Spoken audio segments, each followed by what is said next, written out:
Hey, so what we're gonna do really quick, it's like 1 something in the morning. We're working on the kennel, so while we've been doing it, we figured why not do a quick instructional video for other shelters rescues. Maybe there's a better way to do it. We've tried multiple things, and the system that we've got now, the most recent kennel was done a couple months ago, and it's holding up really well. So we've tried a million different things. I'm gonna go into the squirrel tunnel thing here where Scott has been scraping kennels all day, and so is Shannon and Wanda. Everybody's been busting their butt. And we're doing this with animals still in the rescue. We're gonna move the mom and puppies into the back room, and then the smaller ones we're probably gonna move. But we're gonna see how the fumes are. So we made this big tent around everything, and the top is sealed. And then I'm gonna go into here, and Scott will talk about what this process is. Once I get through the tunnel.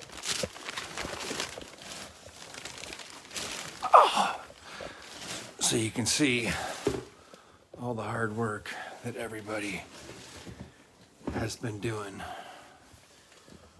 Hello.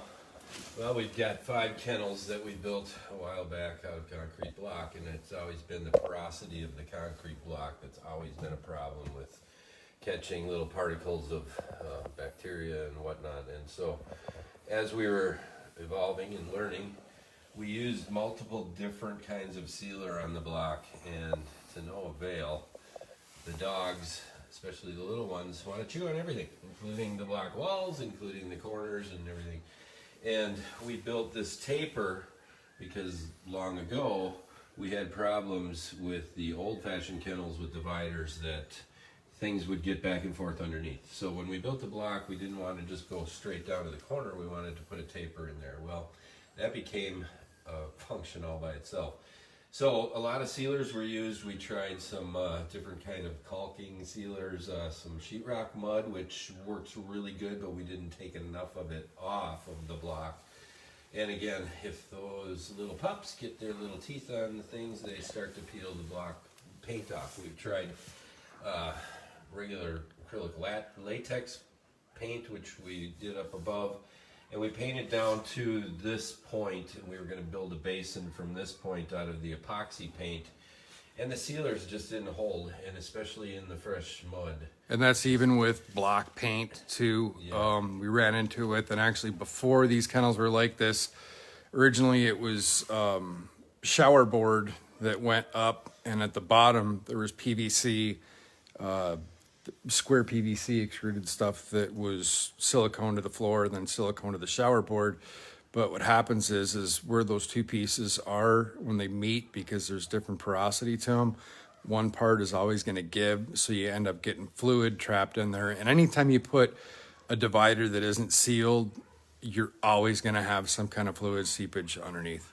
And Sorry, the go ahead. silicone was terrible because once it was on the original floor, It takes forever. silicone to go. you cannot get off, so the paint wouldn't stick. So we evolved. We had a ton of different things happen. So Scott, if we had kennels like this that somebody else had and they walked into, what are we doing prep-wise now to try and get them ready? Sheetrock mud, just typical sheetrock mud, thin to fill the pores, sanded right down back to the block so you can't see the sheetrock mud other than in the pores, and then use the enamel primer. That is kind of an etching primer for concrete. We didn't use it originally because we were pressed for time like always, and we had pups in the house and the fumes were terrible. And we built a tent and the fumes were still terrible. So we've evolved by learning how to build the tent better and getting the air out. But it's the oil-based primer on top of the real thin and almost non-existent sheetrock mud to fill the pores, and then the 2-part enamel epoxy, and all that takes a 24-hour period to dry. So yeah. So here's a quick question. So with these, when you went in for prep, it was scraping and you've got a heat gun there. We took everything off, all the old sealers, everything down to, and I even washed the old sealers off. This one has white on the walls. This was, every one we tried a different thing because we knew we were going to end up with this one. So this one has white sealer on the wall and it's not good. So we're getting that all off. We're gonna have the oil-based primer and then the new epoxy. So how did you get the old epoxy off then? The heat gun, guns, scraper? scraper, and then washing it. Okay. And the other thing that we did is when you lay in mud, naturally, anybody who does mud, they use a trowel. And when you're using mud and you trowel it, you just can never get it totally smooth. So one thing that we learned to do is wait after it dries and actually grind it a little bit smoother. And again, with that primer. Now with the takes drill care with of the wire brush that's there, what do you use the That's drill with the wire brush basically for for? my last little feather in of my paint to where the paint doesn't want to come off. Generally, we would strip it all the way down, but we just don't have that kind of time. So this one probably has what, 15 man hours into it? Oh, yeah, And that's yeah. kind of where we're at? Yeah, and I've got, what, 20% of it. Let's go look at the other Now, one. the other one did not have sealers of that kind on. We tried block paint in here. And the block paint is a good product, but it's just the dogs, again, want to dig at it and get at it. Again, you can see how we've only went up 1 block. We're always going to go up 2 blocks from now. And so this one, none of the paint wants to come off beyond this point. We've scraped every bit to the point, all the thin stuff, everything, and even worked on getting that back to as smooth of a silk surface as we can, and then we're going to prime it and paint it. One thing with this, what you said about 2 block versus 1 block, you're typically, if you've got your smaller puppies that are in the jumping, scratching, destructive, whatever phase, they're going to hit up to that 2nd block at least. It'd be nice in theory to go all the way up to the top, but next time we would. But for now, you know, a lot of places you're going to are painted. A lot of times it'll work, but yeah.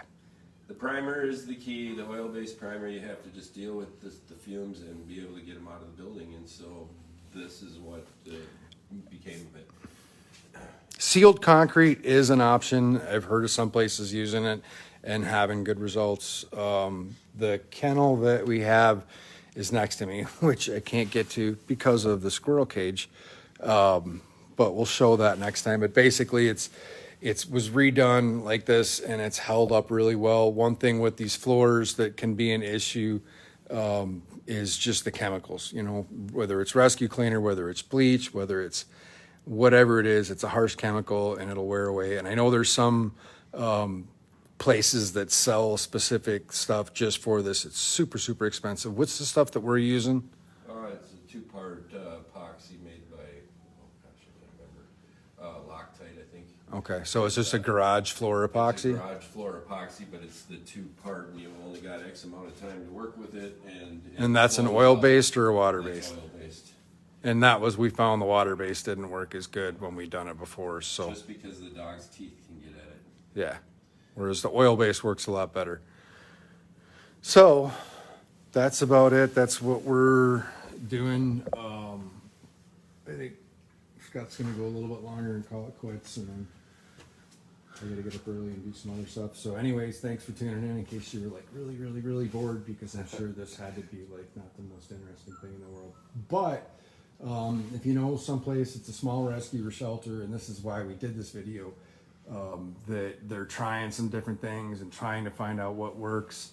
You know, we've made a lot of mistakes, so if somebody can learn from those mistakes and not make them, you know, and depending on your budget, like I said, you know, we've got that painted, which is good, you know, in the sheetrock mud, like Scott said, and you can get away with not having to do as much epoxy. So, you know, somebody in a small shelter, go ahead and tag them, share, whatever.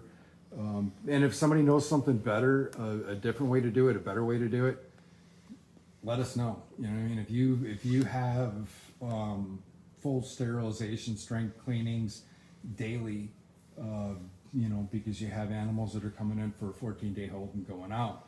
If you've got that kind of a high volume thing that whatever surface you're using is holding up really good and holding up better than us, then let us know. I mean, the whole thing with rescue all over is being able to share information, being able to help each other out. So, you know, hopefully this helps somebody out, and maybe somebody will pull something that'll help us out. So from Scott and I, Thank you. wish you all a good night.